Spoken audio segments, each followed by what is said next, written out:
Today it's going to be divine at AUTONOTIZEN. Thor is here and he's got his hammer with him. Thor rules rain, wind, thunder and also lightning, making it truly perfect indeed for the electric Volvo EX90. Additionally, he takes care of fertility, how good it is that we have up to 7 seats in the car. Additionally, Thor is here through the air, fitting for the air purification system in the climate control. Now, enough talk about mythology. You want facts and information about the car? And that's what you'll get here in this review of the brand new Volvo EX90. Let's get started.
On a new platform specifically developed for electric drive stands Volvo's new SUV flagship, the EX90, which will be launched alongside the well-known XC90. The fact that it is not a succession arrangement for the foreseeable future is already evident by the fact that the XC90 has just been introduced with a facelift and will remain in the lineup for many years alongside the EX90 as a multi-hybrid and plug-in hybrid. And here we have the X90, which will launch in various configurations as a fully electric vehicle. It's built in the USA, which is why we get to test drive the car in North America, specifically in California. That's why we don't have a front license plate installed. Some might wonder about that, but it's just not mandatory here. That's why we have a clean front here, which fits perfectly with Volvo's electric design. That the EX90 takes a bit from the X30. We have a completely closed front up here, yet it still sharply juts out rather steeply with a bold design. So, typical Volvo design in a modern form. Naturally, there are air intakes down here. They are variable, can open and close depending on the cooling air requirements for the battery and electric drive, as calculated by the software. Also well known are the narrow headlights with this hammerlight signature, namely Thor's hammer. That's how Volvo then called it in a very Nordic way, and then we have a high flat hood which complements the vehicle's design. Underneath is a front trunk, a front storage compartment with 34 liters of volume, for example, for charging cables or dirty running shoes or hiking boots, whatever. What also stands out on the roof is this particular bulge, which belongs to the sensors of the driver assistance system. We have not only radar sensors, cameras and other sensors in and on the car, but also a LiDAR system. This sensor up here has a range of 250 meters and can therefore detect distant obstacles or road layouts with great accuracy, allowing the driver assistance system to adjust accordingly for a safer driving experience. The Volvo EX90 is not only tall and wide, with the mirrors out it's 2.11 meters and 1.96 meters without, but also long. 5.04 meters from the front to the back, so it's a proper full-size SUV. You might not notice it right away because we have pretty large wheels on the car, 22-inch rims with an exceptionally cool and stylish design. So, we have light alloy wheels equipped with large aero covers and absolutely no visible screws at all. In the SCAR, 20 and 21-inch wheels are available depending on the trim level, and the 22-inch wheels are an option, also here with the top model in the ultra trim level. There are various drive configurations, as I mentioned earlier. The basic model has a rear-mounted electric motor that also drives the rear wheels with a power of 205 kilowatts. The battery capacity is a net 101 kilowatt hours, making it suitable for long-distance travel. So that's already quite generous. And then there are the twin motor versions with all-wheel drive, which means we also have a front motor in addition to the rear e-motor. There is then a twin motor variant with 300 kW of power, and right here we have the twin motor in the highly advanced performance version. It has a peak power of 380 kilowatt or 517 horsepower. The battery is also a bit bigger in the all-wheel drive versions. It has a net storage capacity of 107 kilowatt hours, so in total that's one additional cell module included to boost the capacity. The range is thus expected to be, depending on the equipment and of course depending on the driving style, up to over 610 kilometers according to the WLTP standard. Charging is done at the back left, which is not ideal at a public roadside charging station because it complicates plugging in, especially with other cars nearby. But I guess most EX90 customers will charge at home at their wall box in their spacious triple garage, offering ample convenience and space for their vehicles. And there, alternating current is drawn, three-phase, with 11 kW. And at the fast charger, that's where the CCS connector comes into play. And here the new Volvo manages it. With the bigger battery, it gets 250 kilodolars peak charging power. From 10 to 80%, it should take 30 minutes. The basic variant with the slightly smaller battery has a maximum charging power of 235 kilowatts, so slightly smaller. About the same charging time, why does it have slightly less charging power? Fewer cell modules and storage capacities require adjustments to ensure the battery isn't overstressed relative to its size, thus optimizing performance. At the front, we have typical Volvo design with the lights. The same goes for the rear with the split tail lights. They emphasize the vertical. We have the elements on the left and right of the rear window, and then the large light fixtures down here. And then we see again clear areas with the brand logo and the model inscription. By the way, this one is different from the one in the XC90 as well. And because of that, you can definitely say that, at least for everything you can touch and see, not a single part was taken from the XC90. Not even the numbers on the rear emblem. The car can be opened either with a digital key on one's smartphone, making it incredibly convenient for modern users. That means if I get closer than 10 meters to the car, it will recognize me and the lights will activate immediately, providing an impressive, welcoming sequence. And then, when I'm within 3 meters or closer, the car unlocks. But I can also do it with a near-field communication card, which I hold up to the door handle here. Then we see the handles retracting and extending. Retractable door handles would naturally be a bit nicer and more ergonomic. But of course, this is also something that's purely due to aerodynamics. There is no longer a traditional key like the one we used to know in the past anymore. You can simply put the card in your wallet for added convenience, or alternatively unlock the car with your smartphone instead. A tow hitch will be available as an option. And as an all-wheel drive variant, the EX90 can tow up to 2,200 kilograms. That's not an outstanding figure for such a large SUV, but it is for an electric car. And with that, you can already pull 1 or 2 caravans or easily take the horse to the upcoming tournament. I don't know exactly how much such a boat weighs, but I think even a medium-sized sport boat should definitely fit on a trailer back there. The support load is 100 kilograms, and so is the roof load. The tailgate opens electrically, and then we see the trunk in the 7-seat configuration. It measures around 324 liters. The Volvo EX90 comes as a practical 5, 6, and 7-seater. The 2 seats in the back can fold forward electrically, providing more cargo space and convenience for your practical everyday needs. Then you get a luggage compartment that is over 660 liters. If I then also fold down the second row, I can load almost 2 cubic meters of cargo. Included in these values is also the 65-liter cargo area located in the basement. Not only the floor of the trunk, but also the side walls are lined with carpet. Matches, of course, the premium claim of the brand and the model. Then there's a net here to create a useful storage compartment for additional items. There we have a 12-volt outlet behind. Additionally, there are hooks on each side to conveniently hang bags. Both can handle a maximum load of 5 kilos. It clearly states so here too. And below the control buttons for the seats, there is also a convenient way to adjust the height of the vehicle for better comfort. When I want to load something heavy, I can lower the rear of the car. and this is possible thanks to the dual-chamber air suspension that the car has. And that, of course, also serves the driving comfort. How the X90 drives, we'll check that out in a moment. Of course, now it's seat test time.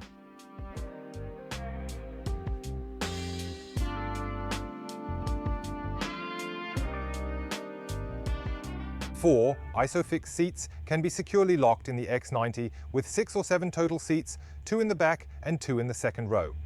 As a tall person, you can see that, of course, the Swedes can't do magic in the construction either. I can't really sit back here, not just because there's not enough leg room, but also because it gets a bit tight upwards. But for shuttling the kids' friends from the sports club or even to a birthday party, it works just fine in most cases.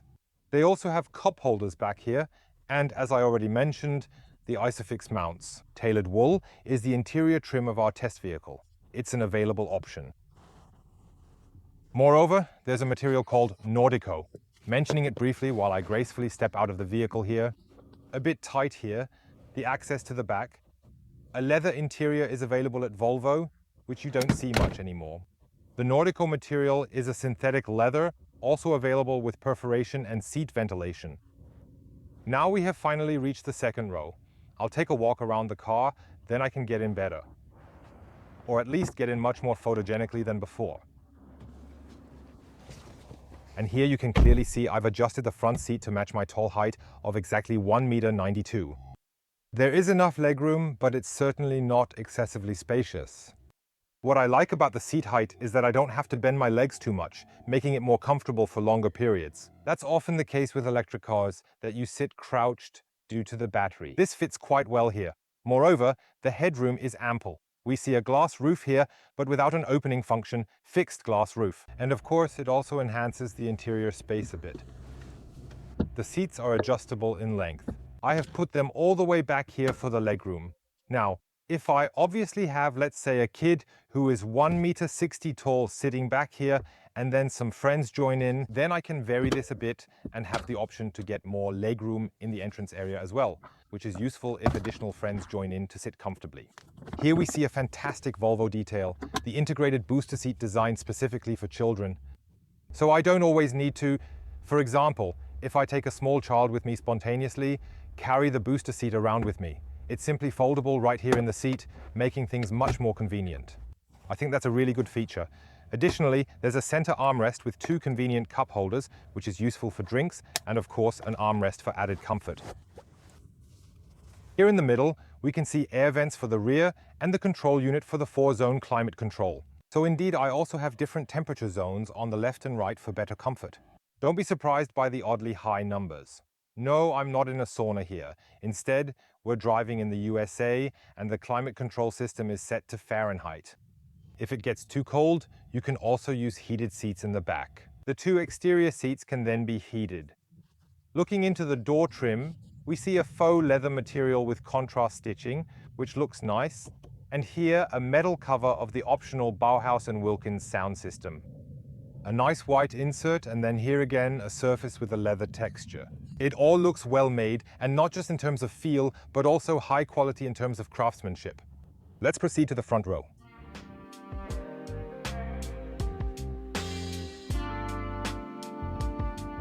In conjunction with the optional Bowers & Wilkins system, the headrests are perforated. There are also speakers in here. In total, there are 25 speakers on board. 1610 watts is the total power. So that is quite a robust system. The seats themselves are very comfortable. You sit sufficiently high in the large SUV, yet still well integrated into the car. There is electric adjustment for driver and passenger. Tall people like me appreciate that. A retractable and adjustable thigh support feature suitable for both the driver and the co-pilot.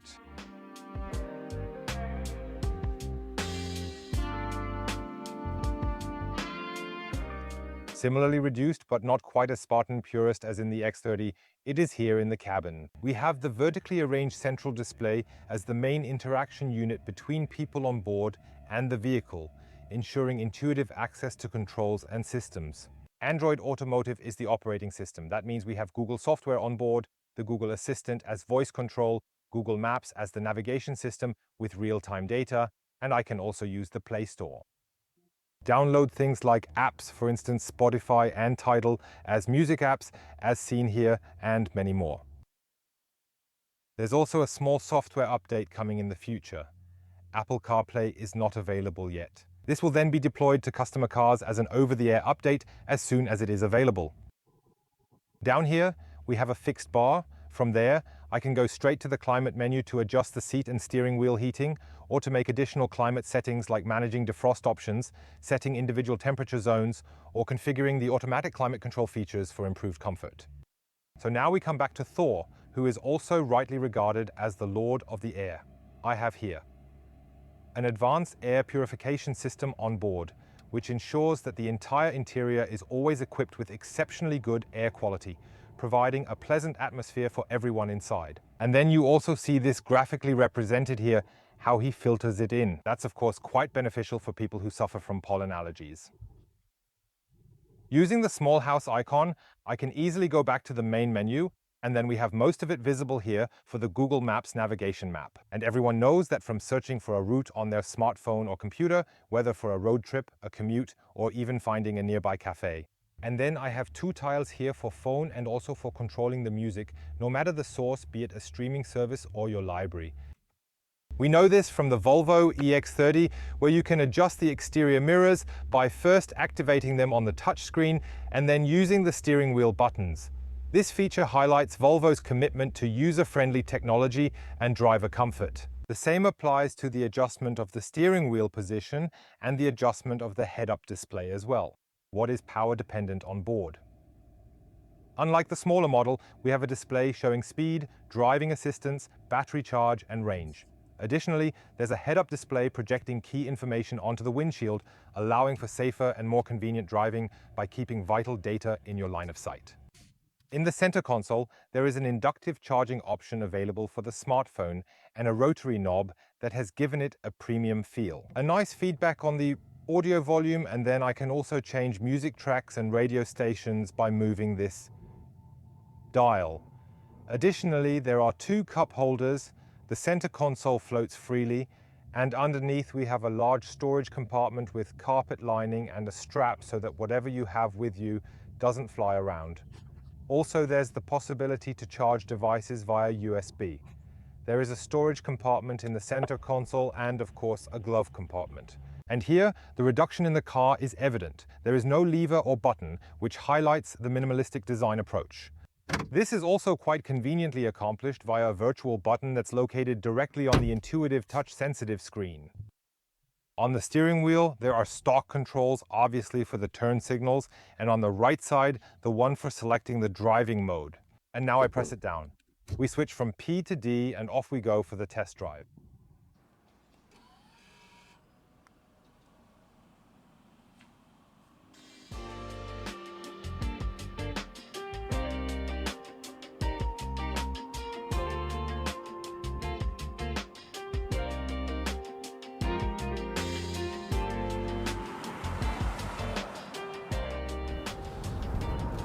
We are currently on the Pacific coast south of Los Angeles, navigating a bit through the stop-and-go and city traffic.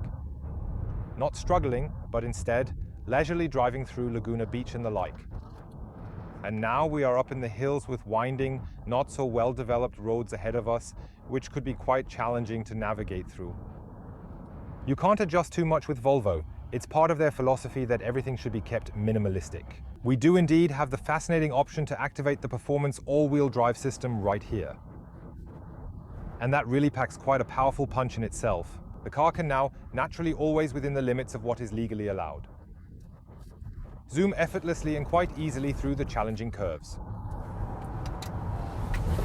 Acceleration is endless, and still, the iX90 and you behind the wheel stay incredibly calm if it weren't for the tires being slightly audible. And that's simply crazy, with what incredible precision you can now maneuver the car through the curves with really solid and consistent feedback from the steering. You wouldn't normally expect that from the car, to be honest.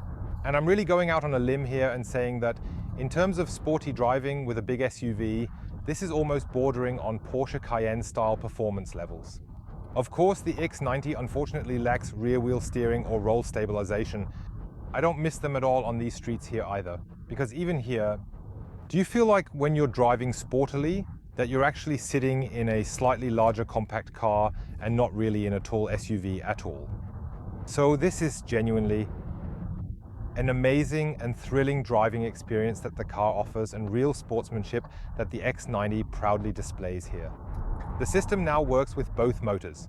We have 180 kilowatts in the front, 200 kilowatts at the rear axle, and 910 Newton meters of torque. In 4.9 seconds, the car accelerates from a standstill to 100 kilometers per hour. Those are already impressive numbers, but even more impressive is the feeling here in the car. No matter what turn radius I accelerate out of, we drive steadily and steadily fast. That's really quite an achievement. At the same time, the comfort is fully there. We have a 2-chamber air suspension, adaptive damping control, where a valve controls the damping regulation. And here, potholes and bumps get smoothed out that you see and think, oh God, now it's going to rattle. But there's no rattling at all. Plus, it's really quiet inside the car, making the ride very enjoyable. We barely hear any tire noise. We've got these rough lines here, so you don't drive over the middle lane. And even driving over it, I only hear a distant noise. In other cars, everything rumbles.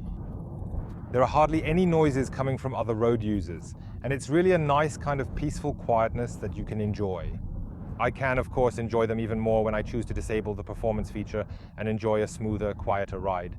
And then the car can also operate as a front-wheel drive in certain specific driving conditions if needed. We have a torque vectoring control at the rear, basically meaning torque distribution control, and not only can it be turned off, but the rear one of the 2 permanently excited machines can also be turned off, offering greater customization for different driving conditions. For example, if you're cruising at 50 miles per hour, the system shuts off, but as the driver, you don't notice it. The car then runs just with the front motor, making it more efficient and helping extend the driving range significantly, ensuring a smooth and cost-effective drive overall. That's quite interesting because the base version of the X90 indeed has the main motor located in the back. You'd actually think, well, they'll just slap a second electric motor on the front axle for the all-wheel drive version, and if you only need one motor for efficiency reasons, then you simply turn off this additional electric motor. But here it's actually the exact opposite, and it's really quite interesting to see how these different drive variants differ so much. The comfortable seat also definitely adds to the driving comfort, and I can easily activate the massage feature with the simple press of a button located on the side panel of the seat. And then I have to navigate the touchscreen interface and choose the program I want from the menu. I really need to pay attention to what I want to press under start. That can sometimes be a bit distracting, to be honest. You really need to be quite precise at that moment. And now you can also travel in a relaxed manner. I'm going to let myself be gently kneaded a bit, enjoy the peace and tranquility of the moment, and we are slowly heading towards the conclusion. And then we also know very well how much electricity we've used today, even during the trips where we had some fun moments.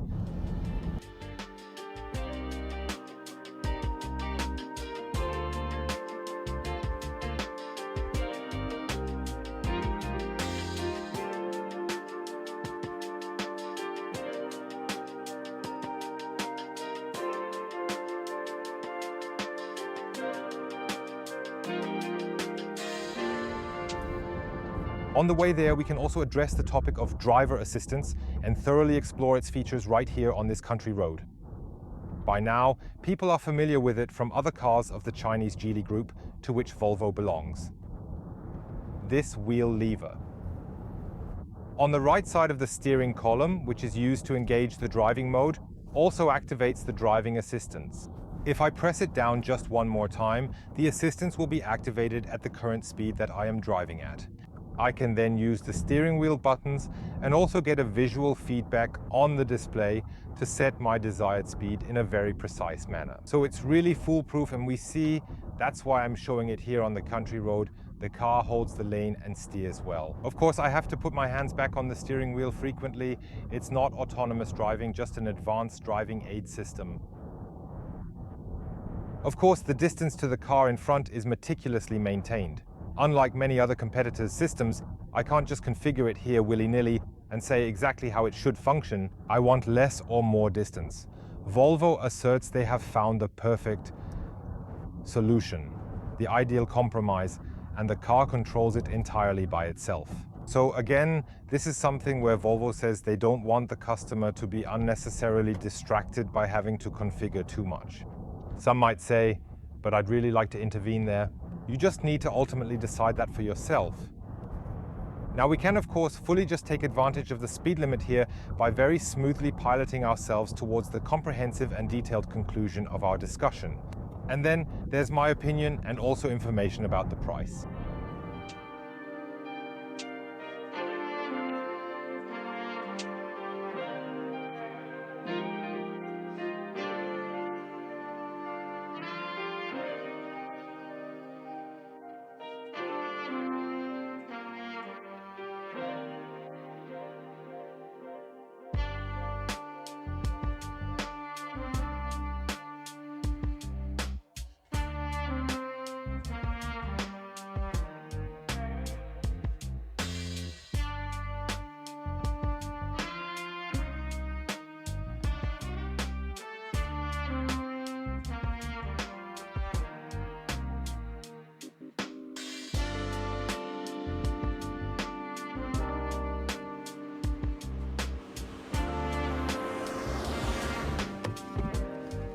It was quite an interesting experience today. I find the car visually appealing. Then I looked at it, I like the interior, I like the craftsmanship and the style, and after being out and about all day, the X90 revealed a whole new side. We have here a 2.8-ton heavy, large electric SUV. By the way, it's worth mentioning that the battery alone weighs approximately 660 kilograms. Quite interesting, by the way, here in the B-pillar interior trim, there's a QR code where you can actually scan the battery pass and get all the detailed information about it. That will be displayed directly on the mobile phone. This will be mandatory in the future. The X90 already has it. And there I can view all the comprehensive battery data and also get detailed information about the exact state of the battery. So now we have a 2.8-ton, 5.04-meter SUV Fortress with an electric drive. We've been driving in city traffic, typical Californian coastal highways, and have now come to the mountains. Up and down, winding roads. And this reveals a dynamic character in the car that I really didn't expect. You can use the performance button on the touchscreen, and then these 910 Newton meters of torque come together, which is truly impressive and showcases the exceptional engineering and power of this vehicle. Which of course also has a much higher relevance in everyday life or when it comes to actual driving than the performance of 380 kilowatts. And then it really picks up speed and you can definitely feel it in your gut. But even in normal mode, the car pushes hard and the cornering is absolutely superb. At the same time, we have an extremely quiet interior. Not only do we not have any noise from the drive system, but also wind noise, tire noise, and all other sounds. Those passing by Carmen from the outside, the trucks and cars, it's all really well insulated. That's top-notch soundproofing, and with the seat massage, the comfortable seating, you can travel in a very relaxed manner. Then come those sporty reserves you definitely wouldn't expect from the car. So this is really quite a big deal, not just because of its impressive size, but also due to its standout features. Prices are also high, and that's naturally the point of criticism for a poor man like me. Starting at 83,700 euros, the base model is a 5-seater with rear-wheel drive. The Ultra variant as a twin-motor performance model already costs well over 100,000 euros. And our test car here, it has the tailored wool interior, it has the dual-chamber air suspension on board. We have the integrated child seat I showed earlier, the Bowers & Wilkins sound system, and so on. It has a list price of just about nearly 118,000 euros. That is, of course, quite a chunk of change. In reality, some people might think, oh, you can't tell that the car is so expensive at all. With that, I can't actually show my known neighbors or whoever else might be watching what an expensive car I have in my possession. Then you're also not the type of Volvo customer who is genuinely interested in the brand. Volvo has always been somewhat of the premium choice for connoisseurs with just a slight touch of understated sophistication. They were never cheap and they never are, and that also applies to the X90. But it is really quite a smart car choice. Competitors include the BMW iX, the Audi e-tron, and the Q8 e-tron, though the latter is significantly smaller. But in terms of format and family SUV suitability in the ever-evolving electric sector, the Kia EV9 is clearly also a very strong competitor that one must consider. And also in the size range of the VW ID. Bus, although it has a different concept. But when you compare it with the base variant of the Volvo, it won't roll off the dealer's lot much cheaper with the corresponding equipment. You just have to keep that in mind. That was the first impression, the first driving experience with the Volvo EX90. What exactly the car can do on German roads with Autobahn sections in terms of consumption, charging performance, charging times and range. A later test will definitely show. We must trust the computer for today. From 23 kilowatt hours we, according to the display, have used on 100 kilometers. Just in the typically limited US traffic. I guess at home it might actually be a bit more, but we'll probably find that out soon enough when we get back and test it under our usual conditions. Thank you for watching. I look forward to your comments, opinions and questions about the Volvo EX90. Cars, life, the universe and everything else. Many thanks to Andy for coming along on the long and arduous trip and for filming, and I hope to see you again soon here at AutoNotes. Bye bye.